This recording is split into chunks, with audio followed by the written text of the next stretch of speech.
Program Doktor Ilmu Sosiologi Fakultas Ilmu Sosial Ilmu Politik Universitas Brawijaya, Saudari Deviana Mayasari, Kamis 17 April 2022 dimulai. Prosesi yang terdiri dari Ketua Majelis, Promotor, Kopromotor, dan Pemuji memasuki ruang sidang. Hadirin dimohon berdiri.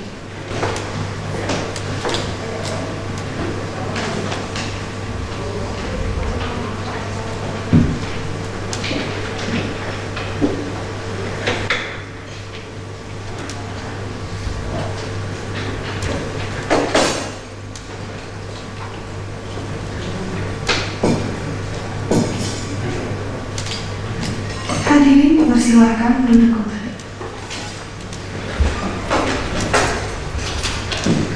Selanjutnya sidang akan dibuka oleh Ketua Majelis. Assalamualaikum warahmatullahi wabarakatuh. Selamat pagi untuk kita semua. Dengan mengucap rasa syukur kehadirat Allah Tuhan Yang Maha Esa, sidang doktor ujian terbuka saya nyatakan dibuka.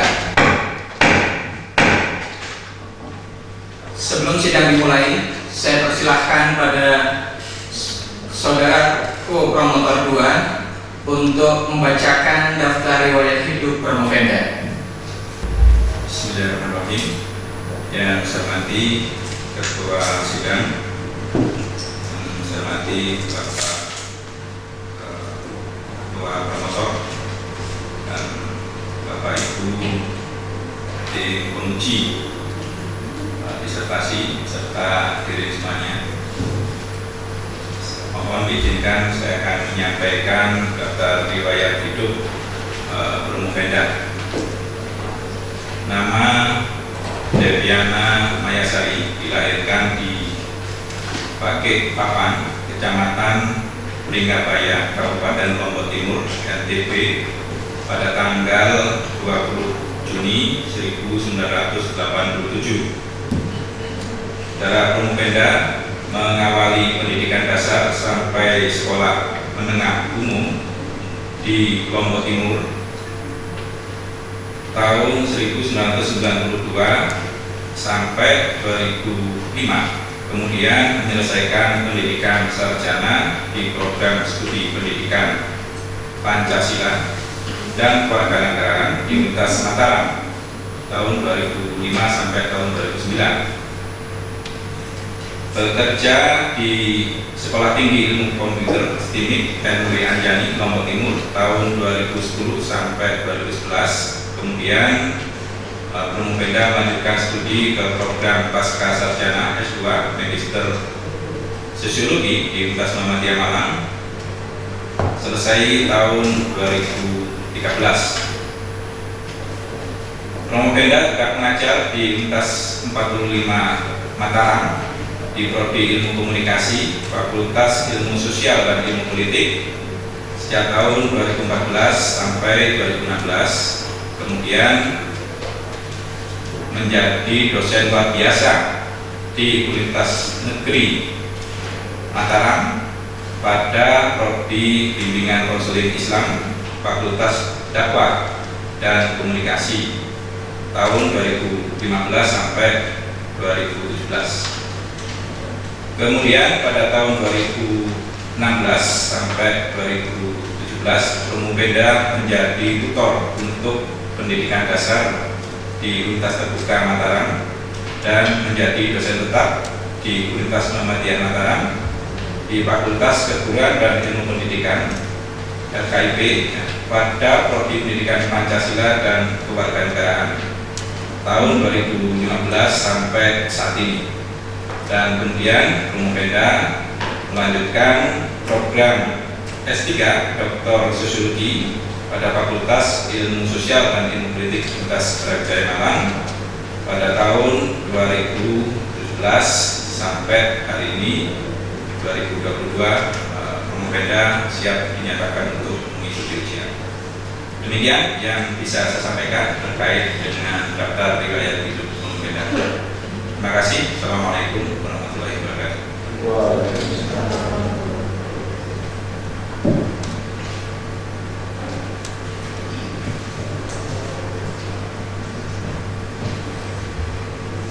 Terima kasih kepada co-promotor 2 yang telah membacakan daftar riwayat hidup Promovenda.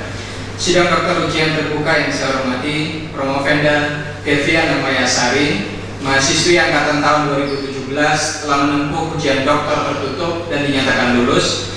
Untuk itu Promovenda diperbolehkan untuk mengikuti ujian dokter terbuka. Seorang dokter selain dapat menghasilkan disertasi dengan benar dan handal, juga dapat mempertahankan disertasi tersebut terhadap berbagai sanggahan. Untuk itu perlu diadakan ujian dokter terbuka di hadapan para penyangga dan undangan akademik. Para penyangga serta promotor dan co-promotor diminta memberi penilaian mengenai 1.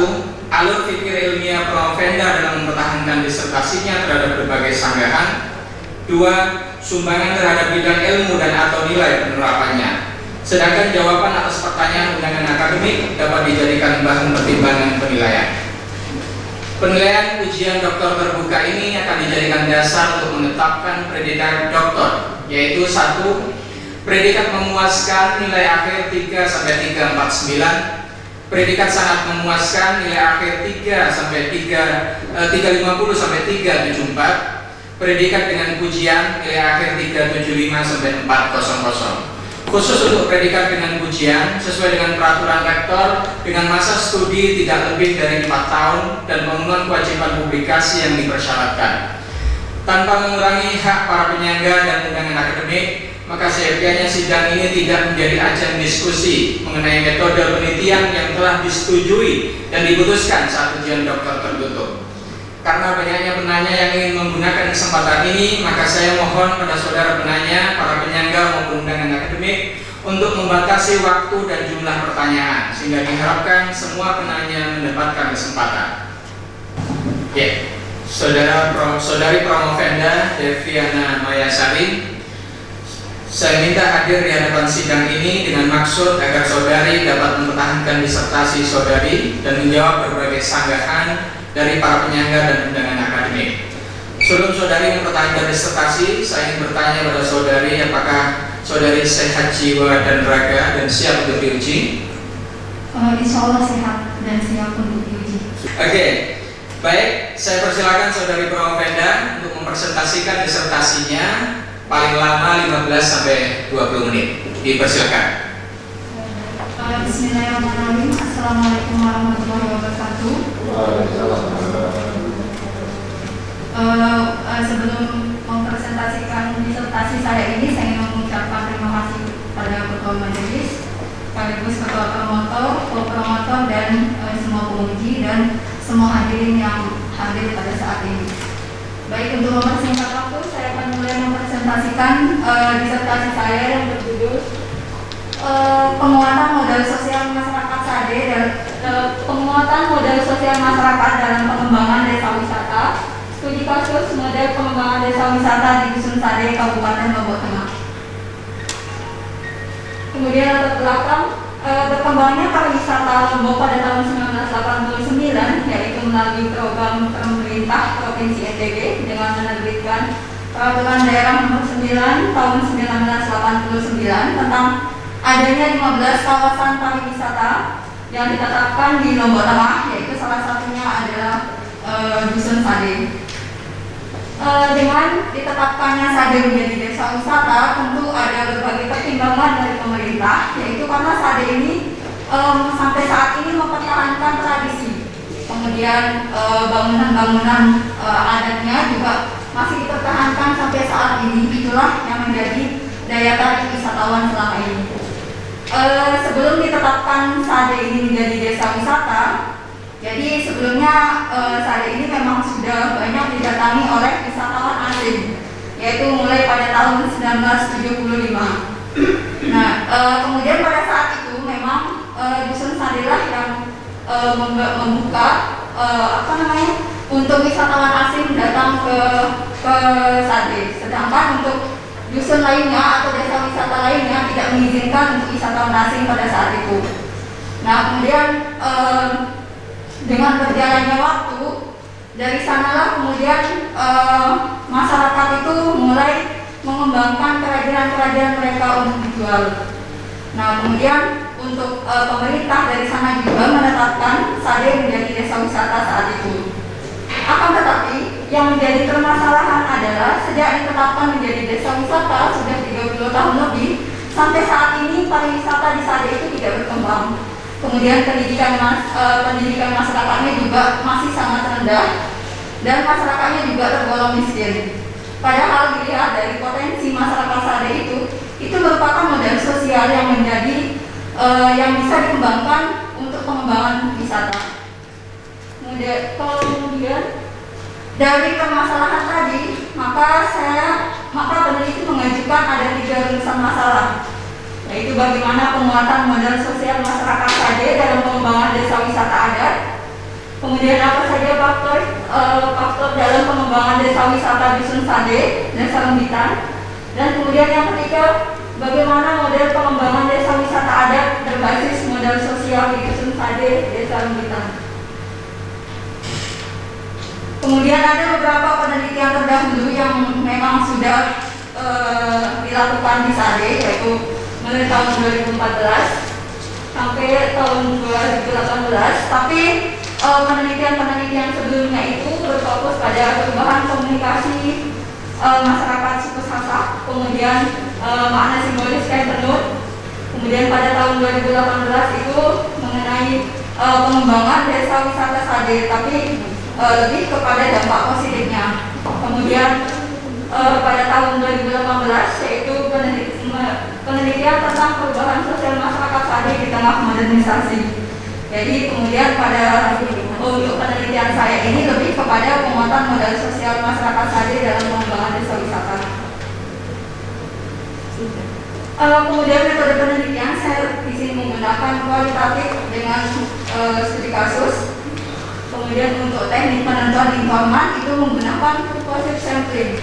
Jadi dengan 31 informan, yaitu terdiri dari kepala desa Rembitan, kemudian ada kepala dusun, pemandu wisata,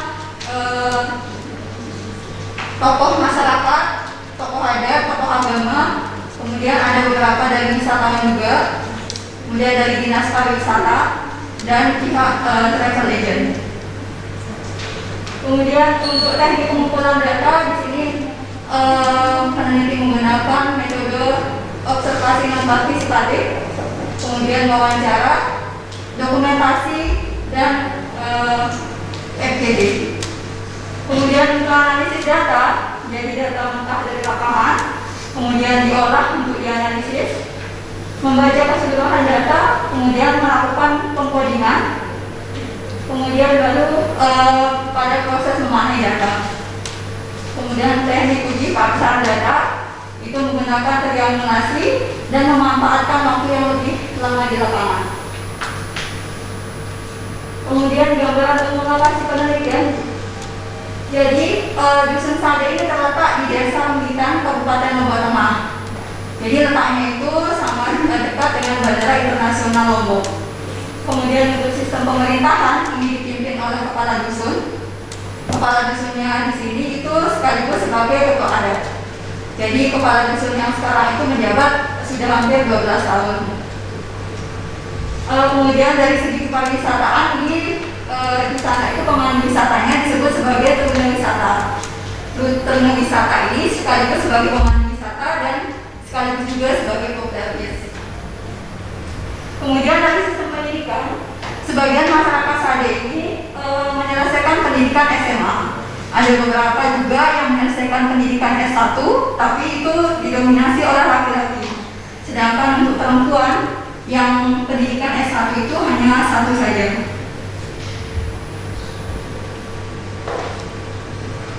Kemudian hasil dan pembahasan di sini sesuai dengan rumusan masalah saya, yaitu bagaimana penguatan modal sosial masyarakat Sade dalam pengembangan dan antar pemandu wisata itu juga terjalin sangat kuat.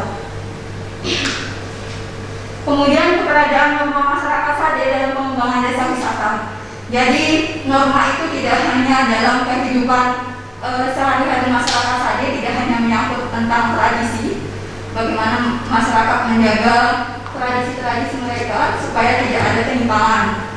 Akan tetapi norma ini juga ada terkait dengan pengembangan desa wisata, yaitu misalnya tentang pemandu wisata, bagaimana cara mereka berpakaian, kemudian penyambutan tamu, semua sudah ada aturannya yang dibuat oleh kepala dusun. Begitupun juga dengan pedagang ataupun wisatawan yang berkunjung ke Sade.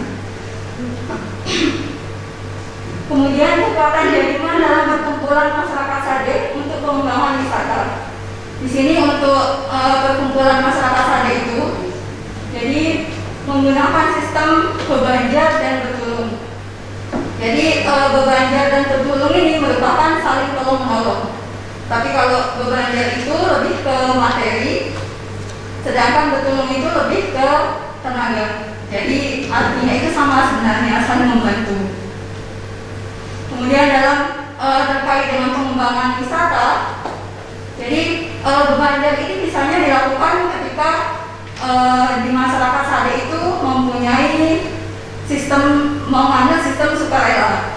Jadi apapun itu yang terkait dengan wisata dilakukan secara bersama-sama, termasuk dalam pembuatan pelunggu itu juga dilakukan bersama-sama oleh masyarakat. Artinya mereka iuran untuk membuat pelunggu tersebut. Begitupun juga dalam kegiatan adat istiadat. Kemudian yang kedua, bertulung ini dalam hal saling membantu dalam hal tenaga.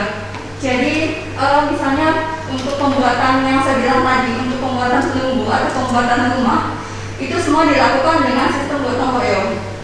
Jadi masyarakat di Sade itu tidak menggunakan jasa tukang untuk membantu untuk membangun perbaikan rumah. Itu mereka itu jadinya sistemnya gotong royong. Kemudian tipologi modal sosial itu bonding sosial kapital. Jadinya ada rasa persaudaraan yang kuat yang dapat menumbuhkan kepercayaan antar masyarakat. Kemudian ada pengadik-adik. Pengadik-adik ini disebut sebagai warisan nenek moyang. Jadi menurut masyarakat Sade itu ketika pengadik-adik ini ditinggalkan, maka masyarakat Sade juga akan ditinggalkan oleh nenek moyang mereka atau masyarakat Sade. Kemudian yang ketiga itu kekuatan saling tolong masyarakat Sade dalam membangun desa wisata. Jadi yang sebelumnya saya sudah jelaskan tadi, masyarakat Sade itu sistem gotong royongnya itu sangat kuat. Kemudian bridging sosial kapital ini lebih bersifat terbuka, beda dengan bonding sosial kapital tadi. Jadi lebih tertutup dan lebih mementingkan anggota dalam kelompok. Kemudian dalam bridging sosial kapital ini, yaitu munculnya kepercayaan dari prinsip Lome. Jadi Lome itu dimaksudkan sebagai perbuatan baik. Jadi masyarakat Sade itu tidak hanya keyakinannya itu tidak hanya berbuat baik terhadap anggota di dalam kelompoknya saja, tapi dia juga harus melakukan perbuatan baik terhadap di luar kelompoknya. Begitupun juga untuk wisatawan. Kemudian norma yang dibangun dari gerasa yang diterapkan oleh masyarakat Sade dalam pengembangan desa wisata. Jadi gerasa di sini adalah ramah tamah. Jadi misalnya untuk pemandu wisata, dia menerapkan sistem gerasa ini ketika ada pemandu wisata. Pemandu wisata menyambut tamu wisatawan yang datang. Jadi tidak hanya terhadap wisatawan saja sebenarnya. Jadi untuk anggota masyarakat di luar kelompoknya pun juga mereka selalu menerapkan sistem gerasa tadi. Kemudian yang ketiga, jaringan yang dibangun oleh masyarakat Sade melalui Reme. Reme ini maksudnya adalah terbuka. Jadi masyarakat Sade itu terbuka untuk pedagang ataupun travel agent. Jadi untuk pedagang di Sade misalnya, masyarakat Sade itu untuk yang perempuan adanya larangan untuk berjualan di luar lingkungan Sade. Jadi dia menerapkan sistem Reme tadi untuk pedagang yang di luar Sade. Jadi ketika yang perempuan tidak bisa jualan di luar Sade, maka pedagang dari luar Sade itu yang akan mengambil barang dagangan yang kemudian untuk dijual di luar daerah wisata Sade. Kemudian linking sosial kapital, kepercayaan yang tumbuh antara masyarakat Sade dan swasta. Kemudian di sini norma yang tumbuh antara masyarakat Sade dan pemerintah, dan sikap tertutup yang menyebabkan belum terjadinya hubungan masyarakat dan pemerintah. Jadi di sini di satu sisi memang jaringan hubungan atau masyarakat Sade itu tidak terjalin dengan baik. Artinya ketika pemerintah menginginkan perubahan, tapi masyarakat memahaminya berbeda. Jadi itu yang menyebabkan belum terjalinnya hubungan yang baik antar pemerintah dan masyarakat. Kemudian sesuai dengan rumusan masalah yang kedua, yaitu apa saja faktor dalam pengembangan desa wisata. Jadi faktor di sini adalah ada faktor pendukung dan penghambat. Jadi untuk faktor pendukungnya ini ada berbagai macam tradisi di masyarakat Sade itu, dan tradisi-tradisi mereka itu tidak semuanya dipertunjukkan kepada wisatawan. Misalnya saja untuk tradisi nyonggolan atau ziarah makam itu masyarakat Sade tidak bisa menampilkannya ke wisatawan yang datang. Jadi sedangkan misalnya kalau tradisi Gitsa, menenun itu bisa dilihat langsung oleh wisatawan ketika datang berkunjung ke Sade. Karena yang menjadi salah satu mata pencaharian masyarakat Sade, terutama yang perempuan, adalah menenun. Jadi ketika wisatawan yang datang itu bisa melihat langsung proses masyarakat Sade ketika menenun itu. Kemudian untuk keseniannya ini juga merupakan sebagai salah satu daya tarik wisatawan berkunjung ke Sade. Tapi kesenian ini tidak ditampilkan setiap hari oleh masyarakat Sade. Jadinya kesenian ini hanya bisa ditampilkan ketika ada wisatawan yang meminta dari pihak travel untuk ditunjukkan. Jadi nanti pihak travel agent yang akan menghubungi salah satu pemandu wisata. Jadi seperti itu. Kemudian bangunan adat ini merupakan salah satu juga yang menjadi daya tarik wisatawan sampai saat ini. Kenapa masyarakat Sade itu masih saja bertahan dengan bangunan adatnya? Kemudian faktor penghambat pengembangan wisata. Jadi yang pertama itu adalah rendahnya sumber daya manusia, dan yang paling menonjol dari rendahnya sumber daya manusia ini adalah terkait dengan tingkat pendidikan. Jadi masyarakat di Sade itu kebanyakan adalah lulusan SMK. Apalagi yang perempuan itu lulusan SMK itu sudah dibilang sudah sangat tinggi banget. Bahkan ada dari mereka itu yang tidak lulus SD lebih memilih menikah daripada melanjutkan pendidikan. Jadi itu yang menyebabkan salah satu pengembangan di desa wisata Sade ini tidak berkembang. Kemudian yang kedua, penguasaan bahasa Indonesia dan bahasa asing yang masih sangat rendah. Ini seharusnya kan ketika menjadi desa wisata sudah puluhan tahun, tentunya untuk penguasaan bahasa ini sangat dibutuhkan, terutama bahasa Indonesia. Itu terutama bagi pemandu wisata atau pedagang di Sade. Akan tetapi kenyataannya penguasaan bahasa masyarakat di Sade itu, terutama bahasa Indonesia itu masih kurang. Sehingga itu yang menyebabkan ketika ada wisatawan dari luar, itu harus ada pemandu wisata yang memandu. Kemudian yang ketiga, kondisi lingkungan yang kurang bersih dan tidak tertata dengan rapi. Jadi ini yang menyebabkan adalah pemahaman masyarakat tentang lingkungan yang bersih. Jadi pemahaman masyarakat itu menganggap mereka itu meskipun menjadi desa wisata tapi menampilkan lingkungan atau kegiatan mereka yang apa adanya. Tapi ketika dilihat oleh wisatawan itu merupakan sangat merusak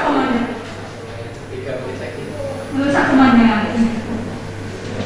Kemudian yang keempat itu kurang jelasnya visi misi pemerintah dan masyarakat desa wisata Sade.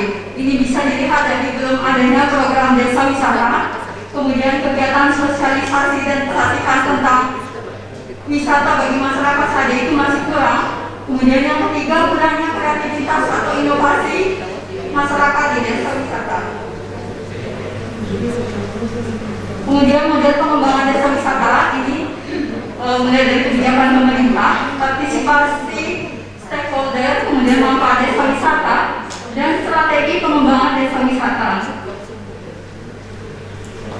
Jadi dengan beberapa hasil wawancara dengan berbagai informan ini, peneliti dapatkan beberapa strategi dalam pengembangan pariwisata, yaitu mempertahankan bangunan SADE dan meminta bantuan pemerintah, kemudian pembuatan sanggar kesenian dan tempat berjualan khusus. Yang ketiga, menjaga kelestarian desa wisata Dusun SADE.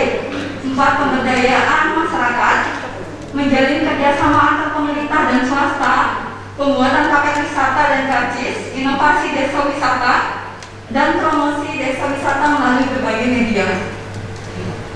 Jadi dengan beberapa strategi yang tadi sudah disebutkan, maka peneliti menawarkan model untuk pengembangan desa wisata adat di Dusun SADE, yaitu mulai dari pemerintah daerah di sini sebagai pembuat kebijakan, melalui dinas pariwisata bisa bekerja sama untuk melakukan pelatihan-pelatihan atau sosialisasi bagi masyarakat SADE, terutama mengenai bahasa.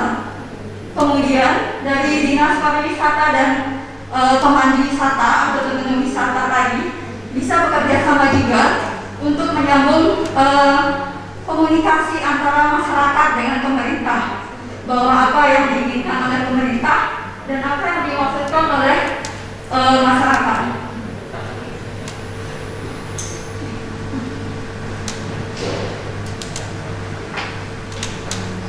Kemudian untuk pemandu wisata ini juga bisa memberikan pemahaman ke masyarakat mengenai apa saja yang sudah didapatkan selama pelatihan yang sudah diberikan oleh pemerintah. Kemudian proposisi kepercayaan norma dan jaringan yang kuat antar masyarakat dapat dijadikan sebagai potensi untuk pengembangan desa wisata adat. Kemudian yang kedua, jaringan antara masyarakat dan pemerintah belum sepenuhnya terjalin dengan baik, sehingga menghambat pengembangan desa wisata. Kemudian sisi negatif dari bonding sosial kapital yang kuat terlihat dari masyarakat yang masih terpaku pada adat istiadat, eksklusivisme dan sulit menerima inovasi dapat menghambat pengembangan desa wisata. Kemudian yang keempat, modal sosial yang tercermin dalam tradisi inovasi, promosi, pembuatan paket wisata, kerjasama dengan pemerintah dan swasta dapat menjadi strategi dalam pengembangan desa wisata, sehingga didapatkan proposisi mayor yaitu penguatan unsur-unsur modal sosial dalam masyarakat merupakan salah satu strategi dalam pengembangan sektor pariwisata.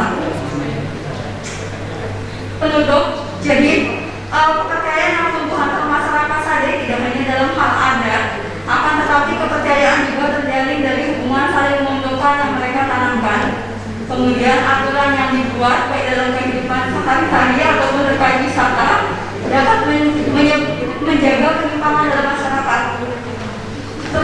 Jaringan tercermin dari adanya sistem perkumpulan yang mereka tanamkan, yaitu sistem bebanjar dan bergunung. Kemudian untuk faktor pendukung berupa tradisi, kesenian dan bangunan adat dapat dikemas dengan baik, sehingga dapat meningkatkan jumlah wisatawan. Kemudian faktor penghambat ini disebabkan oleh sisi negatif dari bonding sosial kapital yang menyebabkan ketimpangan yang dapat terpengaruh pada SDM, bahasa, lingkungan yang tidak bersih. Ini dapat mempengaruhi pengembangan wisata. Kemudian yang ketiga, menemukan beberapa strategi pengembangan desa wisata yang didapatkan dari beberapa informan. Ini jadinya dapat menawarkan model pengembangan desa wisata. Kemudian pemerintah, saran untuk pemerintah di sini perlu memperjelas arah pengembangan dalam langkah yang harus dilakukan masyarakat untuk pengembangan desa wisata SADE. Kemudian struktur organisasi dan pengelolaan yang jelas tentang pariwisata desa wisata SADE. Kemudian untuk masyarakat mengoptimalkan model sosial yang dimiliki oleh masyarakat SADE. Kemudian memperbaiki pemahaman terkait desa wisata. Kemudian melakukan promosi secara online dengan memanfaatkan media, dan tentunya menjalin kerjasama dengan pemerintah dan swasta untuk melakukan studi banding ke desa-desa wisata yang sudah berkembang. Terima kasih. Kepada Profesor Dr. Haji Mutia Raharjo MSc, kami persilahkan memberi pertanyaan dan sanggahan. Saya menyampaikan selamat kepada promotor dulu dan promotor yang telah mengantarkan Saudara Devi. Saudara Devi itu mahasiswa saya waktu S2. Sekarang bertemu S3 di sini. Sampai tahap akhir dalam menjalani studi S3. Menarik yang saudara sampaikan. Dan ini perjalanan panjang saya tahu persis diskusi setelah ujian tertutup intensif ya. Begini Mbak Devi, apakah ada dua pertanyaan saja. Apakah saudara memperoleh pengetahuan baru secara metodologi yang keluar dari metodologi konvensional dalam tradisi pendidikan kualitatif, dan ini apa yang disebut dengan empirical field research? Kalau ada, apanya yang baru itu? Dan apakah sudah ditulis di dalam naskah disertasi? Satu. Yang kedua, nanti kan saudara dikenal sebagai doktor yang spesialis bidang wisata. Kalau diberi tugas dari pemerintah daerah NTB misalnya, mengelola wisata desa Sade atau di desa sekitarnya, apa kira-kira langkah konkret yang Anda lakukan sebagai ilmuwan? Belajar dari pengalaman penelitiannya, lalu yang terakhir tadi ada saran, apakah itu applicable itu digunakan, diaplikasikan di daerah wisata? Terima kasih. Silakan. Baik, terkait dengan metode penelitian, karena ketika saya melakukan penelitian di Sade itu, waktu itu adalah situasinya saat sudah mulai pandemi, dan tentunya saya kesulitan kalau dalam mengambil data. Tidak hanya kesulitan dengan pandemi, tapi kesulitan juga dengan kondisi masyarakat Sade yang sangat tertutup.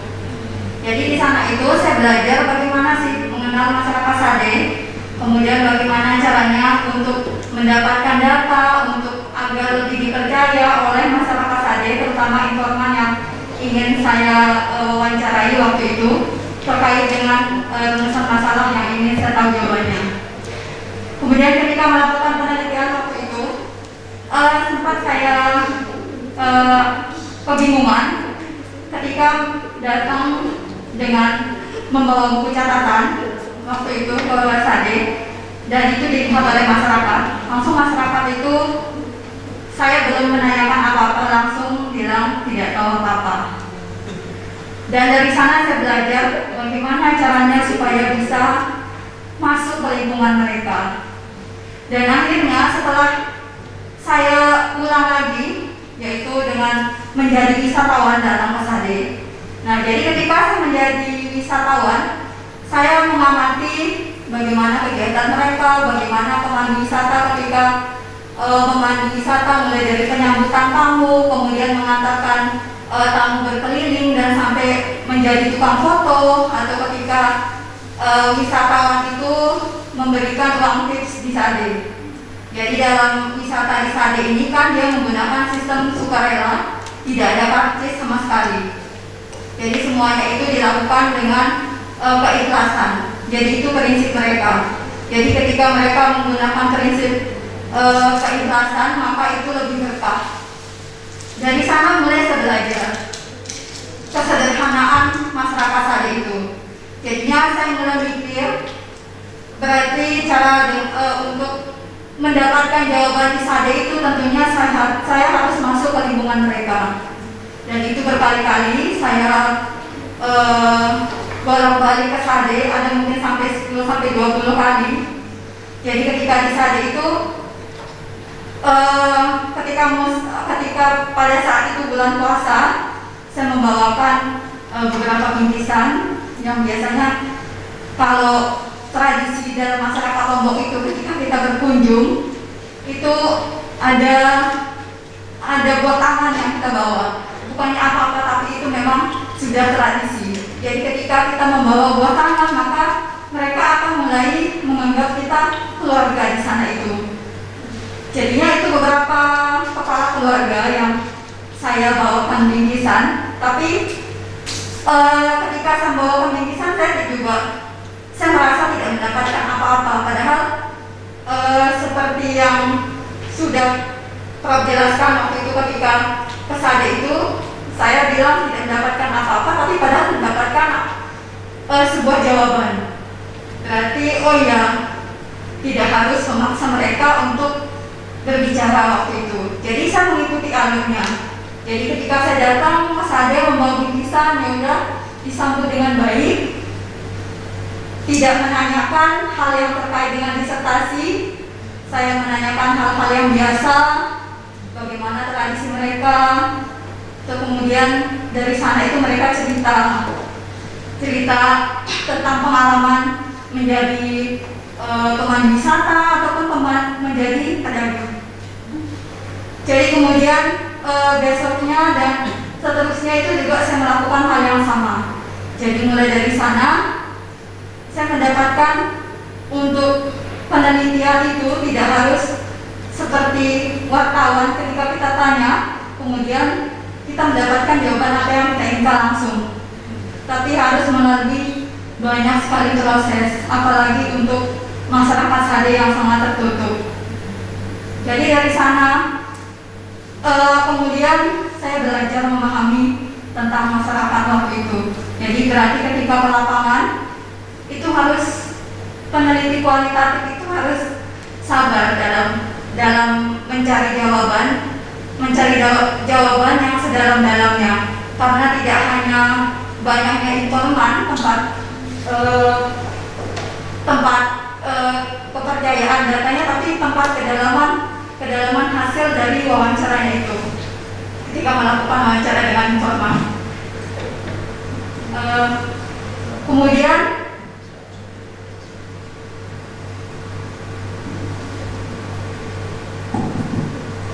yang pertanyaan tadi mengenai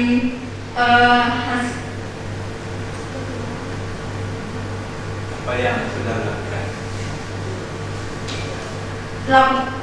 Maksudnya lakukan di penelitian apa? Bukan. Umpama ya setelah ini contoh ya, masyarakat NTB memberi kepercayaan pada saudara sebagai dokter baru yang konsentrasinya pada wisata. Iya. Kira-kira apa yang dilakukan? Ya mungkin saya sebagai ini harus mendekati masyarakatnya dulu, bahwa apa yang diinginkan oleh masyarakat. Kadang apa yang dipikirkan oleh pemerintah, misalnya kita sebagai yang berpendidikan, tentu beda pemahamannya dengan mereka yang pendidikannya rendah. Jadi misalkan saja untuk pemerintah menginginkan masyarakat Sade itu berubah, tapi masyarakat Sade memahami bahwa perubahan yang diinginkan pemerintah adalah untuk mengambil alih desa wisata Sade itu, tapi sebenarnya bukan. Jadi pemahaman itu mungkin yang harus dipahami dari pemerintah juga, bagaimana cara mendekati masyarakat Sade supaya bisa memahami seperti apa yang mereka inginkan. Seperti itu mungkin yang harus saya lakukan dengan memahami masyarakat Sade dulu, baru bisa untuk menentukan bagaimana caranya untuk mengembangkan desa wisata Sade. Ya, kembali ke yang pertama tadi, itu pelajaran penting bagi Devi. Peneliti kualitatif itu harus masuk dalam dunia batin sujud. Maka saudara tadi mengatakan tidak seperti wartawan. Yes, researcher is not journalist. Karena itu bagus sekali bahwa tidak bicara apa-apa, sebetulnya bicara apa-apa. Ada informasi yang sudah peroleh, ya, walaupun mereka tidak mengatakan, tidak menjawab pertanyaan. Karena perilaku informan itu sudah data bagi peneliti yang disebut data ideografik. Tidak mesti kata atau kalimat, tapi tindakan, gaya gestures, ya, itu semua adalah data bagi peneliti kualitatif.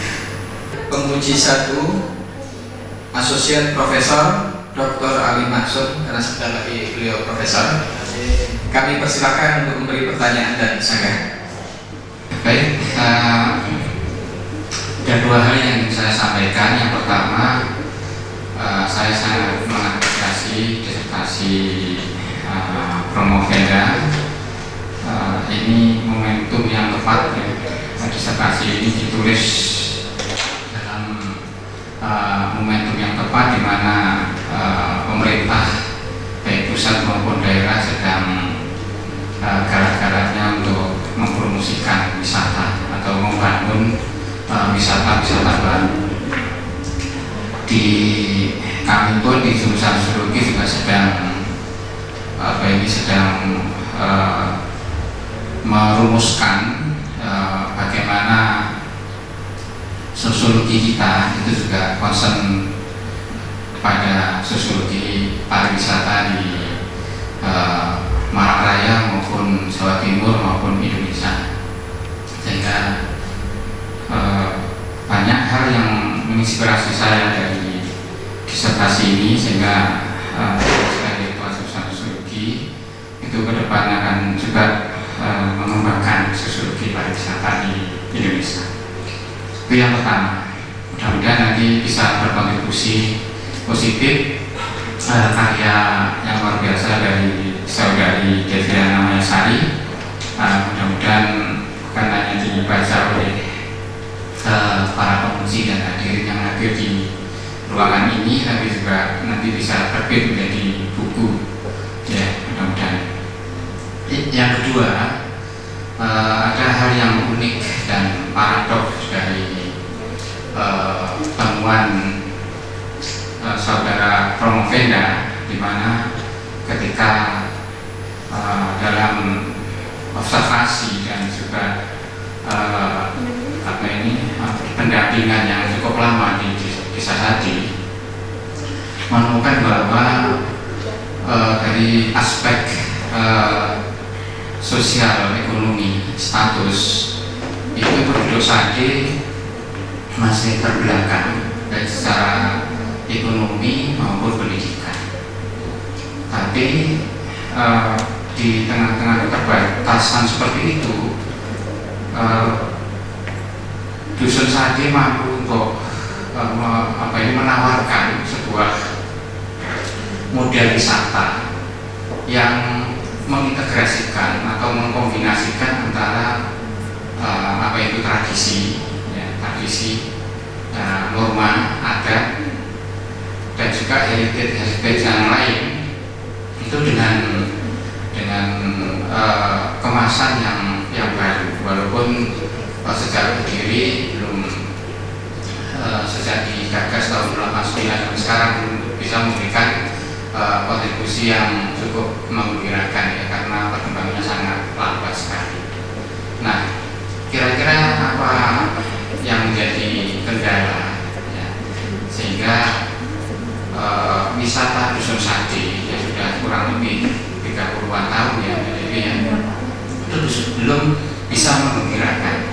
Berbeda dengan tetangganya Bali misalnya, sama-sama mengemas wisata berbasis tradisi, ya, tradisi atau modal sosial tadi itu bisa berubah. Nah, sementara di saat ini belum. Apa yang salah? Apakah di sana tidak ada intelektual atau akademik judgment, tidak ada akademisinya, para pemikirnya belum turun, ya, seperti yang di Bali kan akademisinya, ya, intelektualnya turun sama-sama bangun. Nah, di sana apa tidak ada seperti itu? Terima kasih. Menurut saya itu, masyarakat saya itu kenapa masih sampai saat ini belum berkembang, padahal dari segi letak lokasi itu juga sangat strategis karena tidak jauh dari Bandara Internasional Lombok, kemudian tidak jauh juga dengan wisata Mandalika, dan saat ini dijadikan sebagai tempat MotoGP. Jadi menurut saya itu Pak, karena tradisi yang sangat mereka jaga dan sangat mereka junjung tinggi di masyarakat Sadi, itu yang menyebabkan dari segi pendidikannya itu juga mempengaruhi. Contohnya saja, misalnya yang saya sudah jelaskan tadi, untuk pendidikan ada beberapa masyarakat Sadi itu yang mempunyai pendidikan S1 itu, tapi hanya laki-laki. Itu ada sekitar 11 atau 12 orang. Itu yang ada sarjana hukum, sarjana pendidikan, sarjana peternakan juga ada. Dan untuk perempuan hanya 1 orang saja yang lulus sampai S1. Nah, itu pun ketika saya mendatangi yang perempuannya untuk pendidikannya, kenapa ibu ini bisa sampai pendidikan S1 yang lain tidak bisa? Jadi saya sampai datang ke sekolah waktu itu Pak. Jadi saya datang ke sekolah menemui Ibu Yakin namanya di sana. Jadi saya tanya, kenapa Ibu bisa menyelesaikan pendidikan S1 sedangkan yang perempuan yang lainnya banyak yang tidak menamatkan SD, lalu kemudian memilih untuk menikah daripada berpendidikan. Lalu dia menceritakan ketika menempuh S1 itu tidak mudah. Jadinya ketika beliau menempuh S1 itu harus ada rapat di masyarakat Sade itu yang dihadiri oleh tokoh adatnya. Tokoh adatnya di sana itu juga kan sebagai kepala dusun. Kemudian ada tokoh agama, kemudian masyarakat lainnya juga yang ada di lingkungan Sade. Jadinya itu ketika dia memilih untuk melanjutkan S1, itu tentunya harus di kota dan letaknya 1 jam dari Sade di Mataram. Jadi dia itu syaratnya harus membawa orang tuanya atau kakak laki-lakinya. Jadi itu yang menyebabkan kesulitan bagi masyarakat Sade, salah satunya Pak. Jadinya ketika perempuan yang lain ingin melanjutkan sekolah ke jenjang yang lebih tinggi, tentu dia harus membawa orang tuanya atau kakak laki-lakinya. Dan itu ketika membawa orang tua atau kakak saudara laki-laki tentunya membutuhkan biaya juga. Nah, sedangkan di masyarakat Sade ini mereka semua itu mata pencahariannya adalah bertani. Dan setelah menjadi desa wisata ini baru ada mata pencaharian tambahan. Tapi itu pun dari wisata itu kan mereka menggunakan sistem keikhlasan, sukarela. Jadi tidak seharusnya misalnya ketika wisatawan datang seharusnya kan pemasukannya banyak. Tapi karena mereka menggunakan sistem keikhlasan itu ada yang kadang 1 bis datang dikasih cuma 20.000. Nah seperti itu Pak.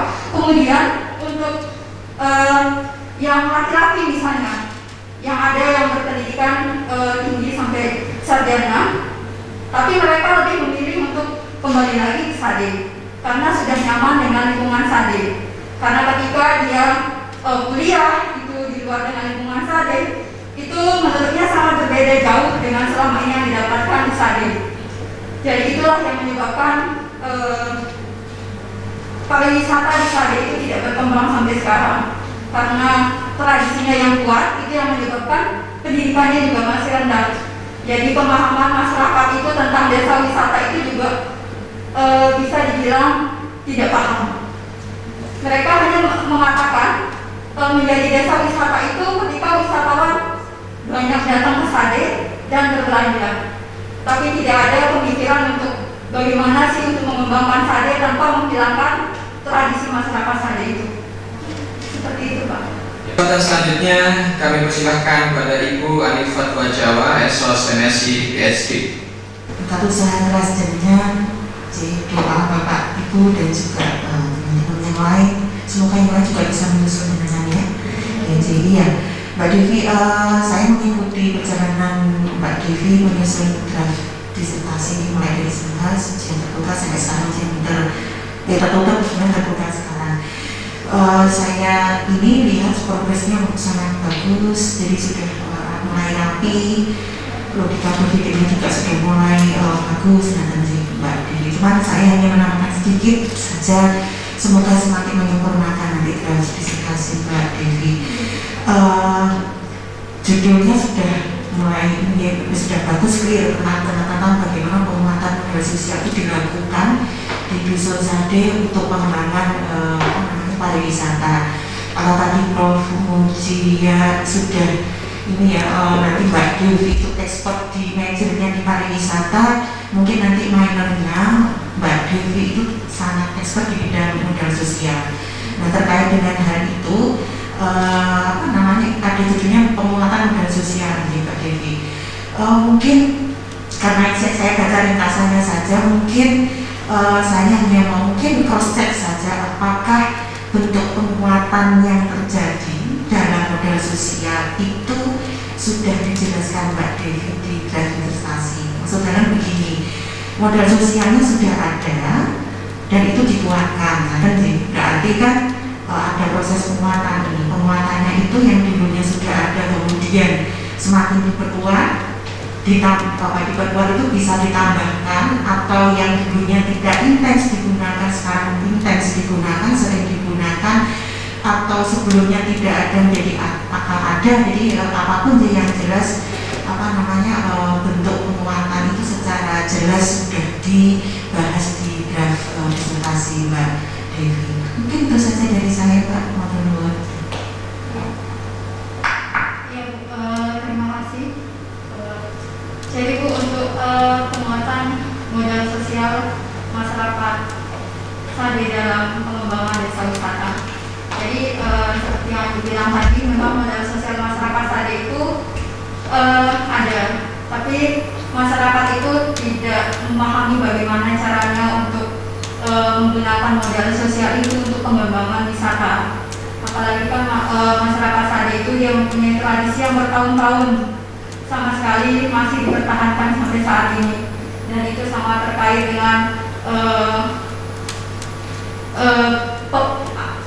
dengan pemahaman masyarakat tentang pengembangan wisata di Sade.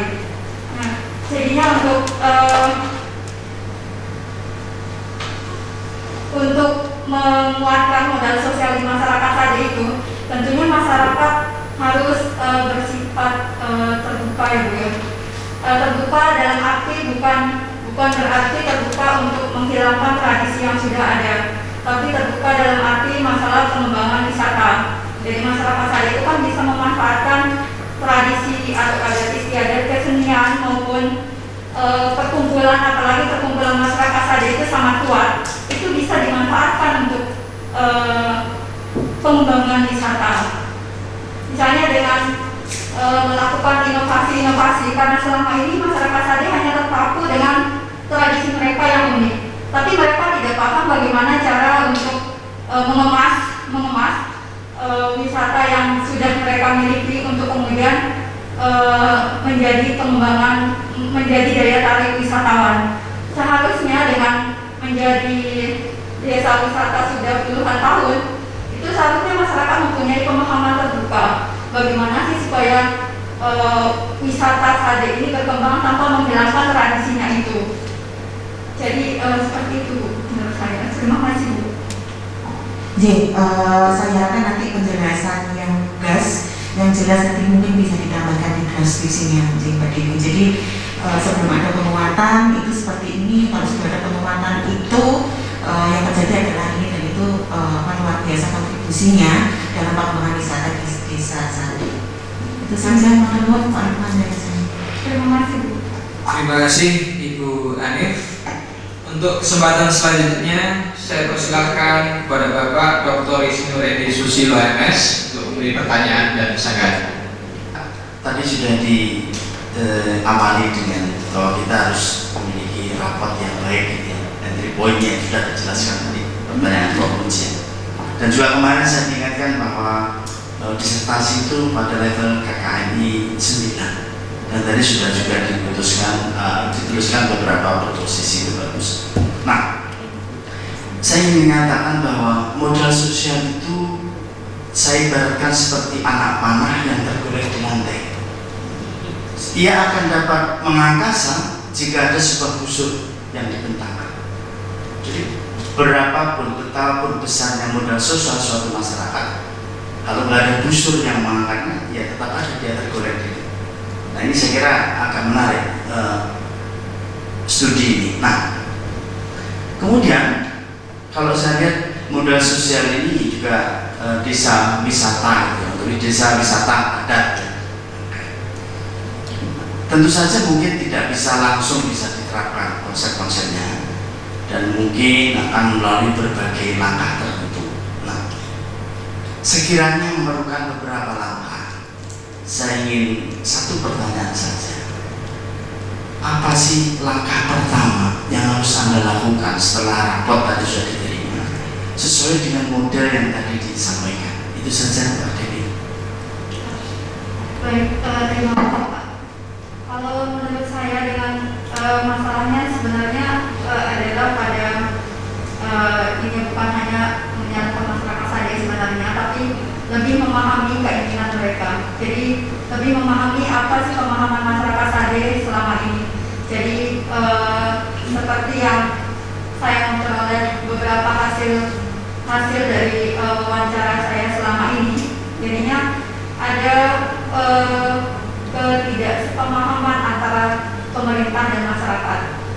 Ketika pemerintah menginginkan untuk masyarakat Sade itu berkembang, tapi masyarakat Sade menganggap itu adalah hal yang akan membuat Sade ini diambil oleh pemerintah. Jadi seperti itu Pak. Jadi selanjutnya dengan cara mendekati masyarakat Sade dulu, memahami apa yang mereka inginkan, pemahaman mereka apa selama ini, sehingga itu mungkin yang bisa menjadi untuk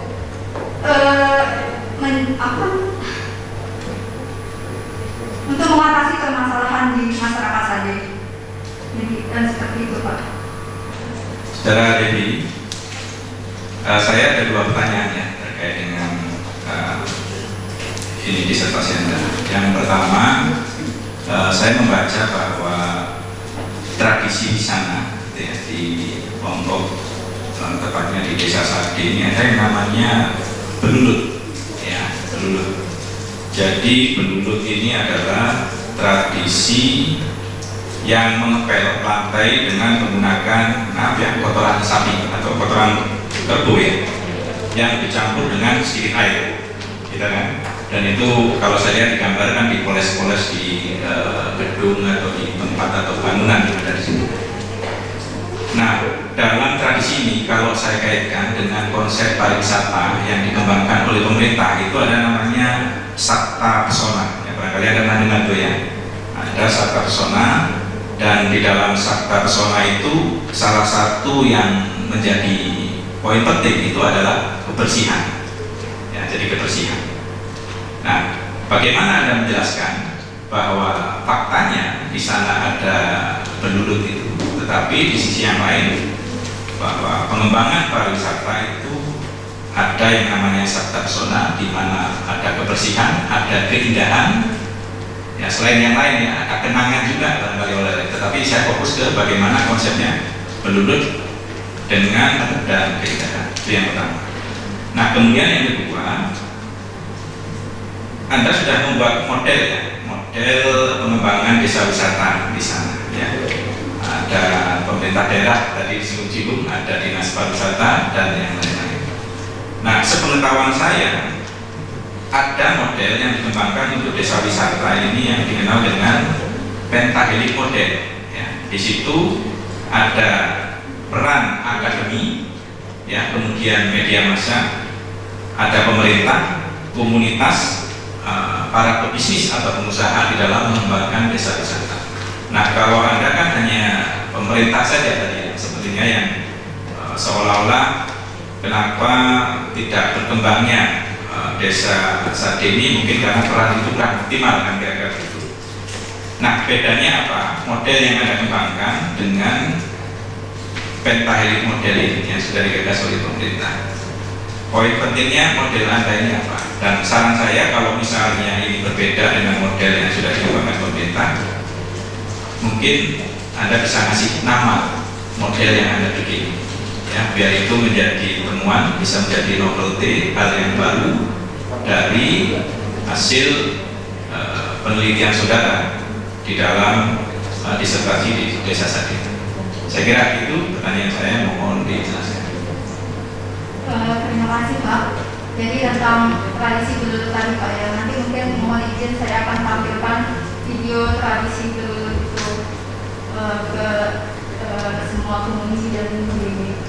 Kemudian tentang konsep kebersihan Pak ya, memang kalau dikaitkan dengan kebersihan itu juga menjadi salah satu faktor penghambat di desa wisata Dusun Sade. Karena seperti yang di dalam disertasi saya ada beberapa foto tentang lingkungan masyarakat Sade yang kurang bersih. Jadi ada genangan-genangan air, kemudian gantungan-gantungan baju yang disamakan dengan hasil jualan-jualan mereka. Itu ada di draft disertasi saya Pak. Jadi kalau mengenai dululut ini kan adalah tradisi masyarakat Sade Pak ya. Jadi itu merupakan tradisi sakral di masyarakat Sade. Jadi ketika ada acara adat, misalnya ke ziarah makam atau apa, itu harus dilakukan tradisi dululut itu dulu. Nah, menurut saya di satu sisi tradisi mereka inilah yang menjadi daya tarik bagi wisatawan. Karena selama ini beberapa kali wawancara dengan wisatawan, tujuan mereka datang ke Sade adalah karena ini melihat tradisi dululut itu Pak. Jadi memang di satu sisi mengenai lingkungan mereka itu masih kurang bersih memang. Tapi di satu sisi tradisi dululut itu merupakan daya tarik bagi wisatawan selama ini. Kemudian yang kedua mengenai konsep model pengembangan desa wisata tadi, bedanya dengan konsep yang saya gunakan itu, karena memang seharusnya itu ada pemerintah, ada akademisi yang seperti Bapak bilang tadi, tapi itu belum ada di masyarakat Sade. Itu memang masih kesulitan ketika menjalin kerjasama dengan pemerintah saja, belum sepenuhnya terjalin dengan baik dengan masyarakat Sade. Apalagi mungkin terkait dengan akademisi, karena selama ini kalau akademisi pendidikan masyarakat Sade itu kan masih sangat rendah Pak. Jadi itu mungkin yang mempengaruhi juga untuk melakukan kerjasama dengan akademisi atau stakeholder lainnya. Jadi seperti itu. Pada Ibu Siti Khalifah, Esos MSc PhD. Saya cuma ingin tahu saja, dengan proses panjang penelitian ini, pelajaran apa yang bisa Mbak Devi dapat, baik secara akademik maupun non-akademik, yang itu juga mungkin bisa di-share ke teman-teman yang lain, karena kami berharap yang lainnya juga secepatnya selesai, seperti itu. Itu saja Mbak Devi. Baik, terima kasih. Jadi kalau berbicara tentang pengalaman ya,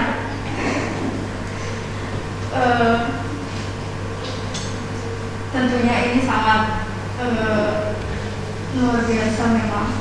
Dari awal perkuliahan, kemudian setelah mulai masuk ke dunia disertasi, awalnya itu saya semangat waktu itu Bu.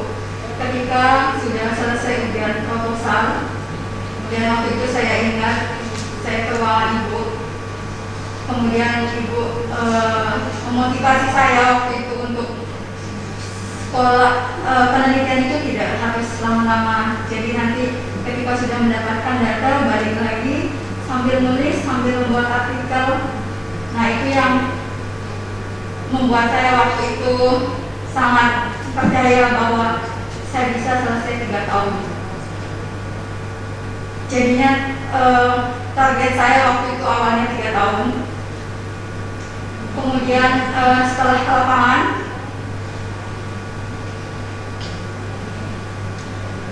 saya mengalami berbagai hal yang tidak saya bayangkan sebelumnya.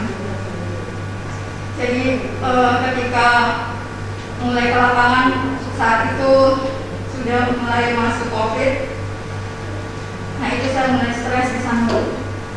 Jadi saya stres, saya tidak bisa, target saya awalnya 3 tahun, kayaknya sudah tidak mungkin lagi 3 tahun. Ya sepertinya sudah saya tidak mampu untuk menyelesaikan disertasi ini. Jadi berbulan-bulan itu COVID waktu itu, jadinya saya tambah stres waktu itu. Dan itu yang membuat saya semakin down waktu itu, dan akhirnya saya harus bolak-balik masuk rumah sakit. Itu yang membuat saya semakin tidak percaya diri untuk melanjutkan tulisan disertasi saya. Dan itu dalam proses itu saya tidak berani menghubungi pembimbing sama sekali, apalagi promotor waktu itu. Saya tahu di pikiran saya hanya ketika saya menghubungi promotor atau ke promotor 1 atau 2, nanti yang ditanyakan progres saya bagaimana. Sedangkan selama ini tidak ada sama sekali. Jadi pertanyaan-pertanyaan itu yang membuat saya ketakutan. Padahal di satu sisi seharusnya apapun kendala ketika kita penelitian di lapangan untuk teman-teman yang lainnya itu tidak usah menyembunyikan atau memendam sendiri. Jadi itu yang saya lakukan selama ini sehingga saya sakit karena saya terlalu stres. Saya menghubungi pembimbing tapi tidak berani, tidak menghubungi pembimbing, membuat saya kebingungan. Data yang saya dapatkan di lapangan semua apain. Saya menghubungi pembimbing, nanti saya ditanya macam-macam, saya harus jawab apa. Jadi akhirnya saya pendam sendiri. Dan itu yang membuat saya sakit dan harus ke psikiater waktu itu. Jadi yang seperti yang sudah saya dapatkan dari motivasi penguji pembimbing, disertasi yang baik itu adalah disertasi yang selesai. Jadi jangan pernah membandingkan proses kita dengan orang lain. Jadi pengalaman itu juga yang saya alami di lapangan. Ketika dari kampus, saya waktu itu berlima kuliah di Malang. Yang tiganya teman saya, yang tiganya itu di UM. Kemudian saya berdua di UB. Yang satunya Fakultas Kelautan dan saya mengambil di sosiologi. Kemudian teman-teman saya itu sudah semua selesai. Jadi itu yang membuat saya semakin stres waktu itu. Kenapa saya yang paling muda kok saya belakangan selesai? Nah itu saya bandingkan. Jadi itu yang membuat saya semakin stres juga waktu itu. Jadinya apalagi ketika ada teman-teman yang menanyakan kapan selesai? Kamu masih muda, yang lain sudah berkeluarga, punya anak, bisa selesai 3 tahun. Kamu apa yang kamu pikirkan? Pertanyaan itu sebenarnya beban mental. Itu yang membuat saya semakin stres waktu itu, Bu.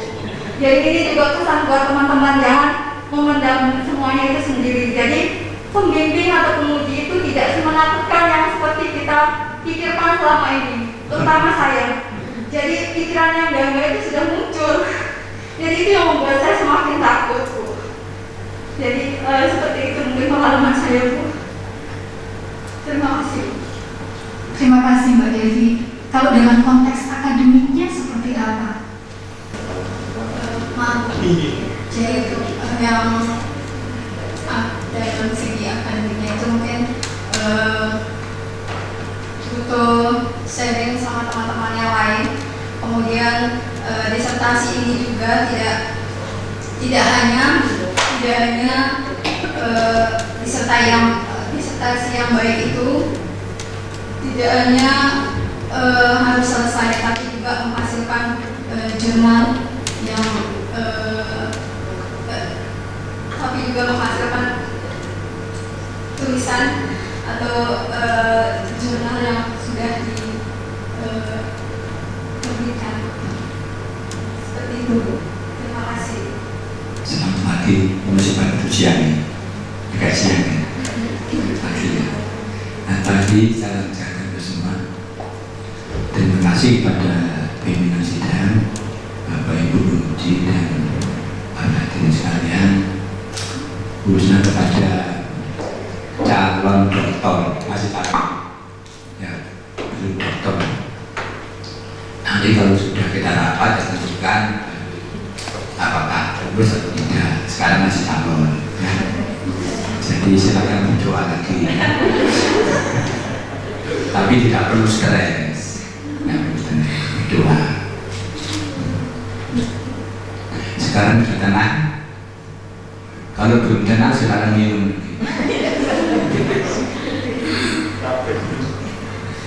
Ini ada teh kotak ini. Tapi kok dosa minum ya. Jadi begini, jadi mungkin di antara pembimbing dan penguji ini mungkin saya yang paling lama dan paling intensif berinteraksi dengan saudara Devi. Kebetulan saya tidak sebagai promotor ya. Jadi saya tahu betul bagaimana proses penyelesaian situasi ini. Begini saudara Deviana ya, saya itu punya prediksi ya, bahwa ke depan itu nanti wisata di Lombok itu akan berkembang seperti di Bali. Apalagi kan Lombok itu dekat dengan Pulau Bali ya. Jadi saya kira banyak wisatawan mancanegara yang ke Bali kemudian juga mengunjungi Lombok. Ini menurut saya banyak. Nah, dan kenyataannya karena di Bali sudah demikian berkembang ya, dengan beragam wisata negara dengan berbagai beragam budaya. Ini ternyata ini kalau saya amati dan juga dari penelitian banyak berpengaruh terhadap budaya lokal. Ya, karena begitu banyaknya wisatawan mancanegara dan berbagai ragam budaya. Ini banyak berpengaruh terhadap budaya lokal. Ini pengalaman saya ini. Saya juga pernah 3 kali di Lombok. Saya pernah berkesempatan, saya pernah menghadiri seminar internasional di Lombok dan di sini. Kemudian saya ini sempat bermalam semalam di Pantai Sidiki, sempat di sana bermalam semalam ya. Pagi-pagi saya keluar dari hotel, pagi-pagi dan sana. Ternyata di jalan-jalan banyak berlalang wisata mancanegara dengan pakaian sangat minim. Buatannya ini disendiri ya. Saya kaget. Ini Lombok terkenal dengan pakaian religius. Kan termasuk apa ya? Daerah dengan 1000 masjid ya. Itu kan Lombok ya. Ini bagaimana dengan kedatangan wisatawan yang tentunya budaya berbeda. Nah, ini yang saya khawatirkan juga yang terjadi belum lagi. Kemudian saya bertanyakan bagaimana eksistensi dari modal sosial termasuk kearifan lokal di sana dengan adanya wisatawan yang dengan berbagai macam budaya yang dalam banyak ada yang tidak apa ya tidak patuh untuk ditiru, ya kan? Tidak patuh. Nah ini saya ingin pendapat dari saudara Deviana ini. Bagaimana? Apakah sudah setuju dengan saya? Kalau setuju, ada pengaruh negatif dari budaya mancanegara terhadap eksistensi dari kearifan lokal misalnya budaya sosial. Kira-kira pencegahannya bagaimana? Bagaimana model yang perlu dikembangkan di sana yang sesuai dan bisa melestarikan budaya lokal yang begitu sangat subur dan lokal sangat termasuk belum begitu tidak apa-apa. Tapi jangan sampai budaya lokal yang tidak patut itu akan merusak kearifan lokal di sana. Saya kira itu, tolong dijawab ya. Silakan, terima kasih. Baik Pak, terima kasih untuk pertanyaannya. Jadi kalau menurut saya itulah merupakan salah satu alasan juga di masyarakat Sade kenapa masyarakat Sade itu sangat tertutup. Itu yang menyebabkan mereka sangat menjaga tradisi. Ketika ada pengaruh-pengaruh luar ataupun wisatawan luar yang datang ke Sade itu tidak menyebabkan masyarakat Sade itu terpengaruh dengan budaya wisatawan luar atau wisatawan. Sudah ada bisa lagi dengan Sade, tapi yang wisata di Pulau Lombok ya lebih antara ya Pak, yang umum aja, jangan Sade lagi. Kembalikan lagi kepada agama Prof. Karena di Lombok itu kan terkenal dengan 1000 masjid. Kembalikan lagi kepada kepengetahuan agama. Jadi untuk menjaga supaya adat di masyarakat Sade tetap terjaga atau tidak terpengaruh dengan budaya lain itu, maka kembalikan lagi ke pengetahuan agama. Jadi seperti itu Prof. Terima kasih. Untuk selanjutnya saya persilahkan pada undangan akademik untuk memberikan pertanyaan dan atau sanggahan pada saudari Promovenda. Kesempatan pertama saya persilahkan pada saudari Kurnia Indah Permatasari untuk memberi pertanyaan dan sanggahan. Dipersilakan. Warahmatullahi wabarakatuh.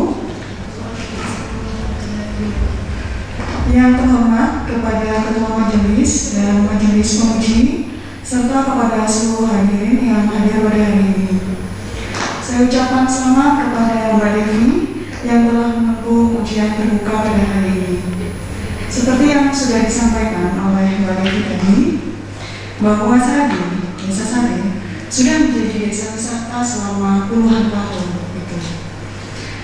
Nah, apakah sudah ada bantuan atau upaya yang dilakukan oleh pemerintah untuk membantu mengembangkan wisata di Desa Sade ini untuk menjadi lebih berkembang dan lebih maju gitu. Nah, mungkin sekian pertanyaan dari saya. Terima kasih. Wassalamualaikum warahmatullahi wabarakatuh. Baik, terima kasih pertanyaannya untuk Mbak Dunia. Jadi mengenai bantuan pemerintah selama ini ke Dusun Sade ya, tentu ada beberapa bantuan dari pemerintah ke Dusun Sade, baik itu terkait dengan pembuatan rumah hunian. Jadi ada di disertasi saya, memang di ringkasan disertasi mungkin tidak ada di situ. Jadi pemerintah itu sebenarnya sudah memberikan 40 rumah hunian untuk masyarakat Sade. Jadi tujuannya pemerintah itu ketika wisatawan datang ke Sade dan ingin menginap misalnya di Sade, jadi masyarakat Sade itu bisa pindah ke rumah hunian yang sudah disediakan oleh pemerintah. Namun kenyataannya itu dianggap sebagai proses untuk pengambilan Dusun Sade oleh masyarakat Sade untuk pemerintah. Jadi itu yang membuat sampai sekarang rumah hunian yang 40 itu jadinya hanya sebagai bajangan saja, tidak mau dihuni oleh masyarakat Sade. Kemudian yang kedua, ada pernah juga dilakukan bantuan berupa bak sampah. Kemudian ada juga untuk pembuatan toilet itu untuk wisatawan yang datang ke Sade. Jadi kemudian untuk selain bantuan itu ada juga bantuan misalnya seperti pelatihan atau sosialisasi yang sudah dilakukan oleh pemerintah untuk masyarakat Sade. Tapi untuk pelatihan bahasa seperti bahasa Indonesia atau bahasa asing memang dari Dinas Pariwisata Lombok Tengah belum melakukan itu ke masyarakat Sade. Yang sudah dilakukan itu pelatihan seperti misalnya pembuatan kue untuk masyarakat Sade, karena di Sade ini selama ini kan hanya tradisinya saja yang diandalkan sebagai daya tarik wisatawan. Tapi biasanya kan wisata itu selalu tidak jauh dengan adanya penginapan atau adanya jajanan khas tradisional. Jadi itu. Terima kasih Mbak. Ya. Kesempatan selanjutnya saya persilahkan pada Saudari Rahma Fitriana.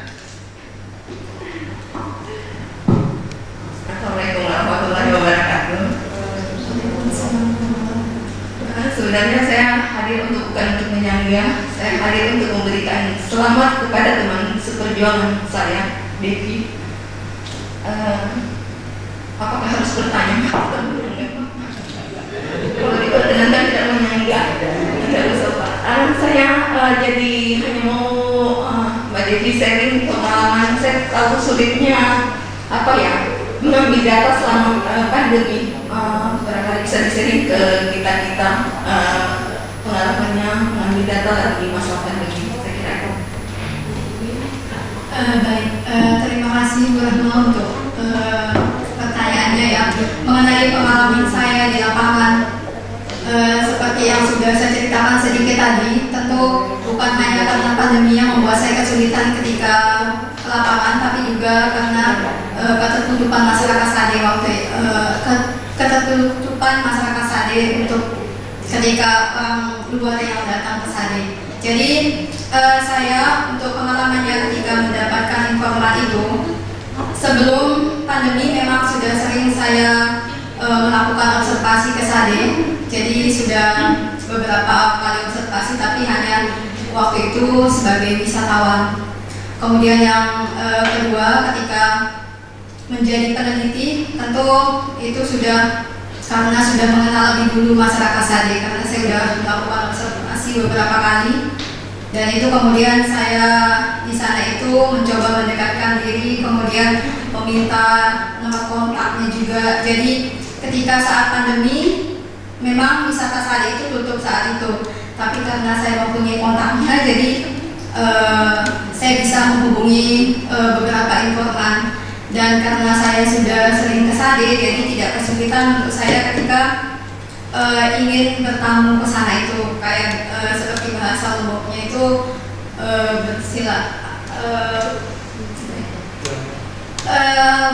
bahasa Indonesia aja bersilaturahmi seperti itu.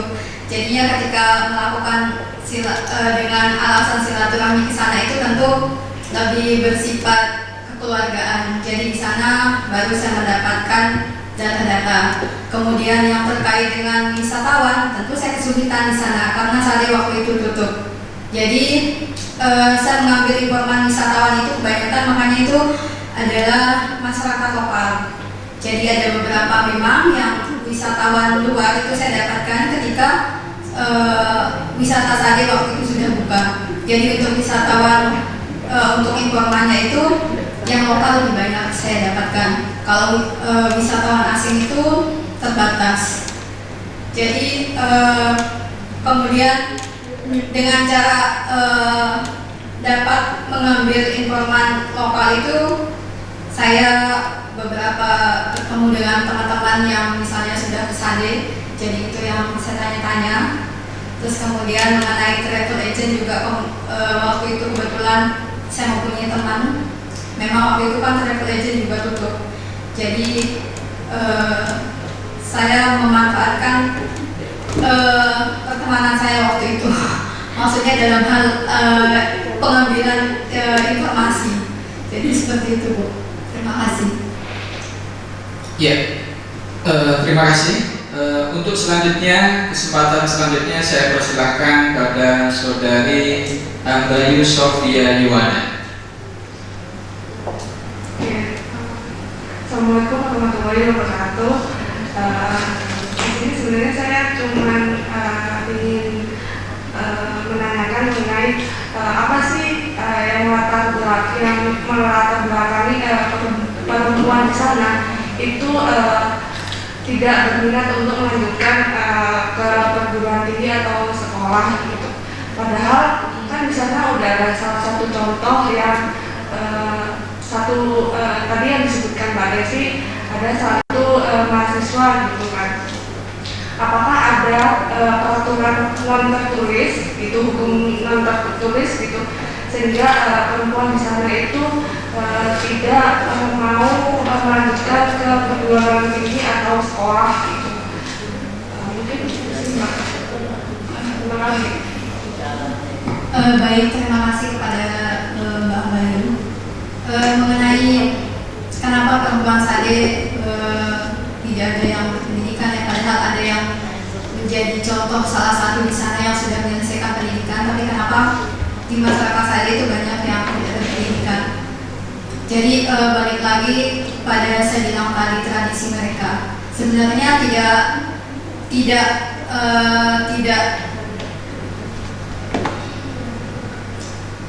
sebenarnya tidak melarang secara ini ya, maksudnya itu tidak harus perempuan itu tidak boleh sama sekali. Sebenarnya di masyarakat itu boleh, tapi dengan ketentuan adat yang sudah ditentukan, disepakati oleh masyarakat Sade.